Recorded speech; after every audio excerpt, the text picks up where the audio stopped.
Bom dia, boa tarde, boa noite, eu sou Ângelo Henrique Simões e você está no canal da Saga Humana. Seja bem-vindo.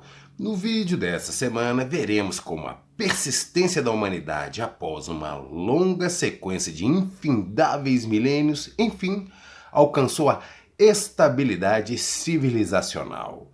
Se você gostar do vídeo, então se inscreva no canal, acompanhe a página da Saga Humana no Instagram, no Facebook e leia meu livro, A Saga Humana, que você encontra na Amazon e em outros pontos da internet. Então, sem perda de tempo, vamos logo pro vídeo da semana e, enquanto rola a vinheta, já sabe, né? Já vai deixando o seu like, porque eu garanto que vai valer a pena.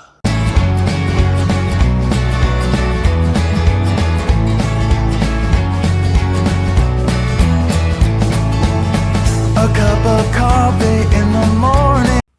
O Oriente Médio e adjacências na primeira metade do terceiro milênio AEC. No alvorecer do terceiro milênio AEC, o Egito vivia o período histórico dinástico antigo, época da primeira e segunda dinastias, e, no distante Vale do Indo, por volta de 2800 AEC, a proto-civilização arapiana começava a acelerar o seu processo de desenvolvimento civilizacional. Ainda no início do milênio, por volta de 2700 AEC, o cobre começou a ser introduzido na ilha de Creta e, a partir desse ponto, o processo proto-civilizacional da região também passou a receber forte impulso, de forma que os minoicos passaram a irradiar a sua avançada cultura para as regiões do Mediterrâneo Oriental. Ao mesmo tempo, grupos semitas assentados na Mesopotâmia passaram a adotar a cultura suméria por vontade própria. Nessa época, o núcleo da cultura suméria já ocupava todo o sul da Mesopotâmia, e os reis dessas cidades-estados independentes começavam a expandir a sua influência para outras regiões. E nessa mesma época, o reino do Elam, localizado a sudeste da Suméria, atingia o seu apogeu, e a rivalidade com a Suméria começava a ganhar corpo. As cidades sumérias possuíam elaborados complexos de templos, desenvolvidos a partir de pequenos santuários, os quais começaram a ser erigidos ainda nos períodos anteriores da história suméria. Mas, ao longo do terceiro milênio AEC, os templos passaram a ocupar a parte central das cidades sumérias e se tornaram na maior e mais imponente estrutura dessas cidades. Cada um desses templos era dedicado a um deus local, padroeiro ou tutelar.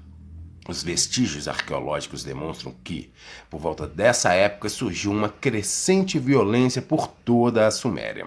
Dentro desse cenário viveu o mitológico rei Gilgamesh, o qual protagoniza as histórias narradas no Épico de Gilgamesh, a mais antiga obra literária que se tem notícia. Segundo a narrativa do Épico de Gilgamesh, foi o próprio rei Gilgamesh quem ordenou a construção da muralha de Uruk, e quando também outras cidades foram muradas na medida em que a violência crescia. Um século e meio mais tarde, por volta de 2500 AEC, enquanto a região da Suméria sofria com o aumento da violência, na antiga cidade de Mênfis, onde hoje se encontra a moderna Cairo, tinha início a construção dos monumentos do Planalto de Gizé. A Grande Pirâmide de Quéops, a mais antiga e a maior entre as três grandes pirâmides do complexo, teria sido construída por volta de 2560 AEC, durante um período de 20 anos.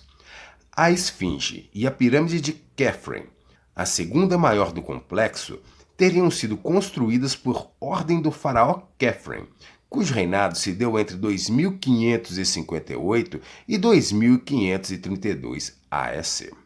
Por fim, a menor das três grandes pirâmides, a Pirâmide de Miquerinos, teria sido erguida por esse faraó, cujo reinado aconteceu entre 2514 e 2486 AEC.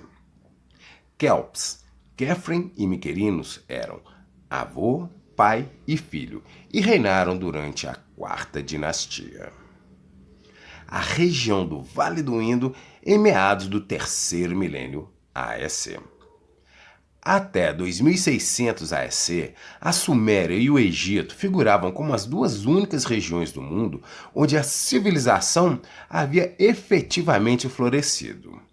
Embora o Elam não figurasse como uma cidade-estado independente da Suméria, ele é frequentemente visto como um apêndice de civilização irradiado a partir do núcleo sumério, conforme se verifica tanto na história da sua origem como em muitas das suas convergentes características. Mas o fato é que outros processos civilizacionais, além da Mesopotâmia e do Vale do Nilo, também já floresciam em outras regiões. Na ilha de Creta, a proto-civilização minoica ainda demandaria mais alguns séculos para amadurecer. Mas em outras duas regiões, o processo proto-civilizacional já se encontrava plenamente evoluído e desenvolvido, de forma que, nessa época, o mundo testemunhou o desabrochar de duas novas civilizações. Uma delas era Caral, na distante América do Sul.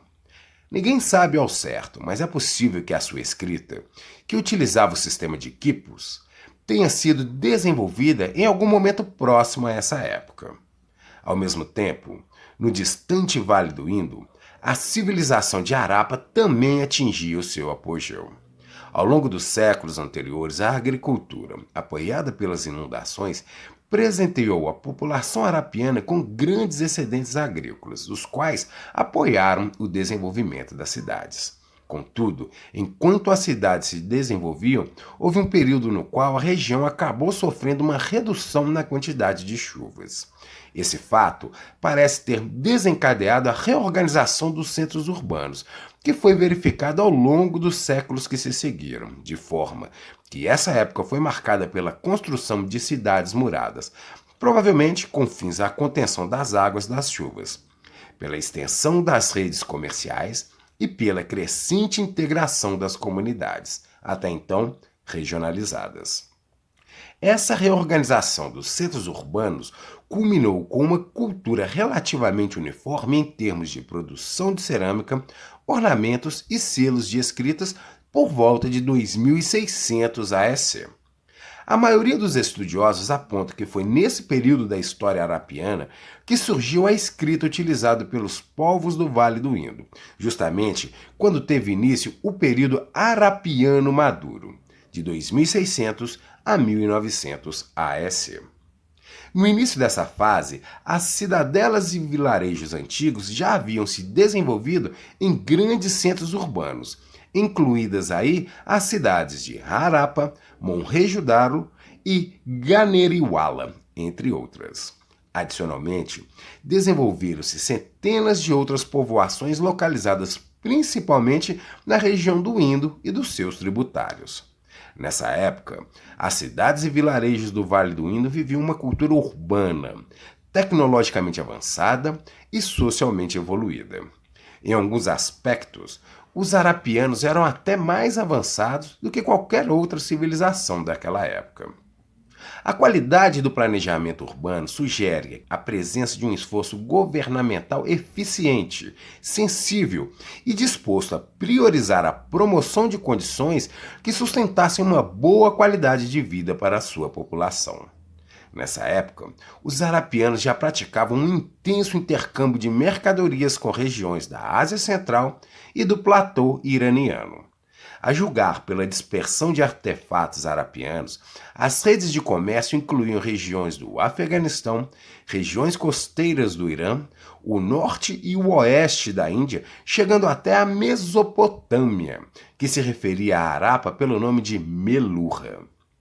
Conexões comerciais, religiosas e artísticas com Meluhha foram registradas em documentos sumérios. E é possível que os harapianos talvez tenham chegado até ao Egito, ou mesmo à ilha de Creta. Mas o certo é que nessa época havia uma extensa rede de comércio marítimo operando entre a Harappa e a Suméria, intermediada pelos mercadores de Dilmun, no Golfo Pérsico. Esse comércio marítimo de longa distância se baseava no uso de embarcações construídas com pranchões e equipadas com um mastro central único que suportava uma vela de tecida. Em Harappa, vilarejos costeiros como Lotal e outros localizados no sul do Vale do Indo desempenhavam um papel de entreposto comercial no fluxo de mercadorias com os mercadores ocidentais. O Oriente Médio na segunda metade do terceiro milênio AS. Enquanto no distante Vale do Indo a civilização Harappa atingiu seu auge, no Oriente Médio nascia Sem, filho de Noé, por volta de 2550 AS, segundo a versão massorética do Gênesis. Dele descenderiam todos os povos de origem semita. E ainda segundo os textos massoréticos, já no final do século seguinte, por volta de 2450 AEC, ocorreria o dilúvio bíblico. Mas o fato é que nem a literatura egípcia e nem a literatura suméria dessa época registram a ocorrência de um grande evento de inundação. Mas uma curiosa inscrição suméria do século posterior retrata padrões insólitos dos costumes sociais vigentes na Suméria. Essa inscrição se refere às reformas promovidas pelo rei Urukagina, de Lagash, onde ele extinguia o antigo costume da poliandria, o casamento de uma mulher com vários homens, sob pena de apedrejamento.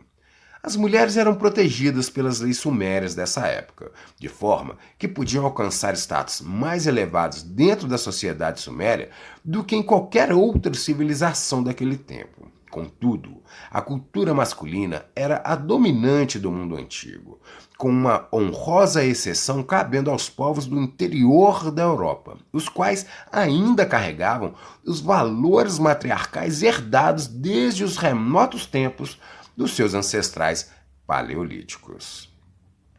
O primeiro império da história. Enquanto o rei Urukagina extinguia o antigo costume da poliandria em Lagash, na cidade da Acádia, cuja localização é desconhecida pelos cientistas, ascendia ao poder aquele que foi considerado como o primeiro rei semita da Suméria, Sargão o Grande, no ano de 2334 AS. Sargão teria expandido seus domínios para outras regiões além da Suméria e fundado, segundo a maioria dos autores, o primeiro império da história que se tem notícia, o Império Acadiano. O personagem histórico Sargão é frequentemente associado ao bíblico personagem Nimrod, o caçador, descrito na Bíblia como o primeiro poderoso na Terra. Segundo a genealogia bíblica, Nimrod foi filho de Cush, neto de Cã e bisneto de Noé. No Gênesis, são frequentemente associadas a Nimrod outras características como rebelde, idólatra e construtor da Torre de Babel. Mas saindo do campo da mitologia, o fato é que o Império Acadiano foi um império semita, com base na cidade de Acádia e seus arredores. Sargão uniu todos os acadianos nativos, falantes do semita e do sumério, e controlou toda a Mesopotâmia, o Levante e partes do Irã. Falantes do idioma semita-acadiano já se encontravam presentes no norte da Mesopotâmia desde o início do milênio, onde governantes com nomes acadianos começaram a se estabelecer, destacadamente em Kish. A língua acadiana é a mais antiga língua semítica conhecida, e há textos já totalmente escritos em acadiano, datando de cerca de 2500 AS. O uso do acadiano antigo veio a atingir o pico durante o governo de Sargão o Grande, embora os tabletes administrativos continuassem a ser escritos em sumério pelos escribas. O acadiano também foi brevemente imposto em partes vizinhas do Elam, quando esse reino vizinho foi conquistado por Sargão. Segundo a cronologia massorética do Gênesis, a Torre de Babel teria sido erguida por Nimrod em desafio a Deus, no ano de 2250 AS, época que parece se aproximar do tempo em que a maioria dos arqueólogos e historiadores estimam que o zigurate da Babilônia teria sido erguido. Na realidade, a data da sua construção é incerta, embora evidências pareçam indicar que ele já existisse desde o final do terceiro milênio AS. ele viria a ser reconstruído pelo rei Nabucodonosor, já por volta do século 7 a.C. Mas na época da sua construção, ele havia sido erguido em honra ao deus Marduk, que mais tarde se tornaria o chefe do panteão babilônico. O zigurate da Babilônia tinha cerca de 90 metros de altura por cerca de 400 metros de largura e era chamado de Etemenanque, cuja expressão em língua suméria significa Templo da Fundação do Paraíso e da Terra. Ele era construído por um total de 8 pavimentos, pintados em diferentes cores, sendo que no mais alto encontrava-se um imponente templo de cor anil. Nos conjuntos de escadarias que conduziam até o topo existiam postos de paradas, com cadeiras para descanso daqueles que subiam.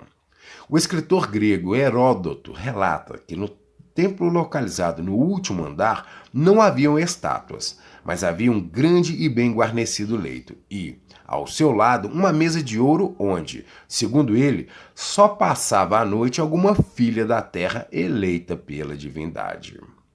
O templo foi abandonado no século IV a.C., embora algumas tentativas de reconstruí-lo tenham sido levadas adiante, inclusive por Alexandre o Grande. Mas quer o zigurate da Babilônia tenha sido ou não construído por volta dessa época, o fato é que Sargão o Grande é reconhecido pela maioria dos historiadores como o primeiro governante do Império Combinado das regiões da Acádia e da Suméria, embora outros autores argumentam que expansões dessa natureza já haviam sido feitas por reis sumérios anteriores. O Império Acadiano se estendeu muito além da Mesopotâmia, se prolongando desde o Elam, no leste, até a costa mediterrânea e talvez até a ilha de Chipre, no oeste. E de norte a sul é possível que tenha incluído desde partes da Anatólia até Magã.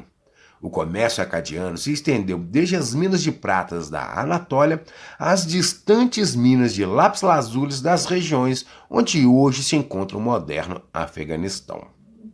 Inscrições relatam que navios vindos de longe atracavam na sua capital, Acádia.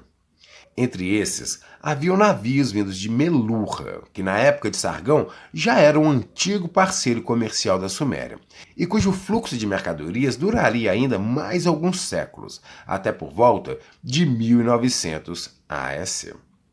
Sargão era um rei forte, de um império bem administrado, servido por um eficiente exército e, de acordo com a cronologia curta, ele teria fundado e governado a Acádia entre 2270 e 2215 a.C.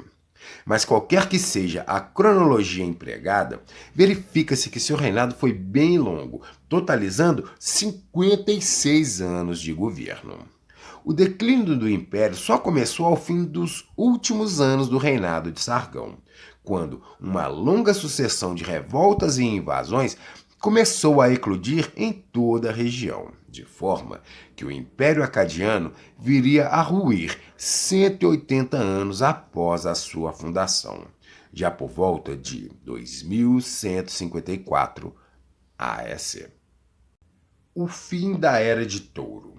Enquanto na Mesopotâmia o Império Acadiano definhava, no Egito o poder econômico do faraó encontrava-se enfraquecido após 5 séculos custeando os onerosos empreendimentos de construção dos grandes monumentos, os quais se somavam às altas despesas de um Estado perdulário.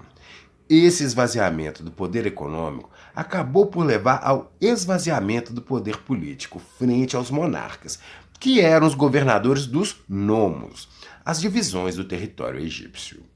Adicionalmente, a ocorrência de severas secas, que trouxeram a fome a reboque, levou ao período seguinte da história do Egito, conhecido como Primeiro Período Intermediário, época na qual o poder do faraó esteve esvaziado, de forma que os nomarcas sentiram-se desobrigados de suas lealdades para com o faraó.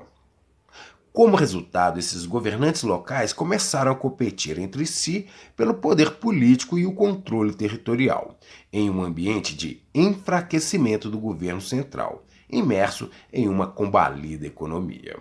E dentro desse cenário, a Era de Touro chegava ao fim, a era na qual a persistência humana havia sido premiada com a estabilidade civilizacional.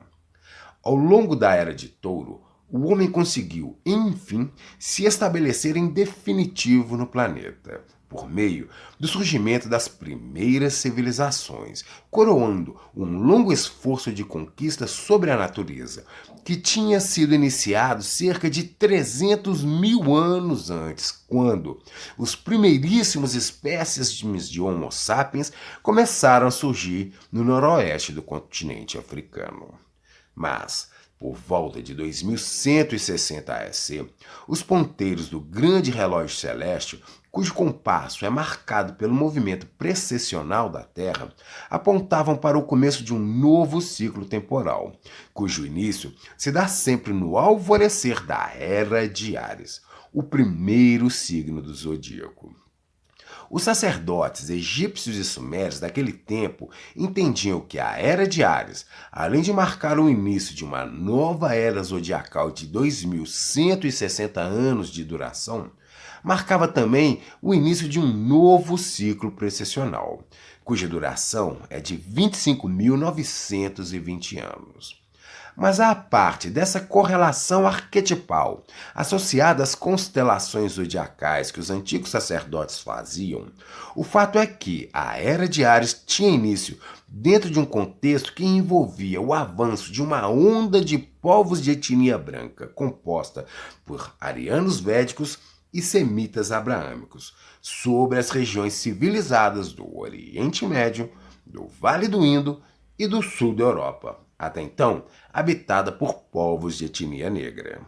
Mas isso é assunto para um outro vídeo.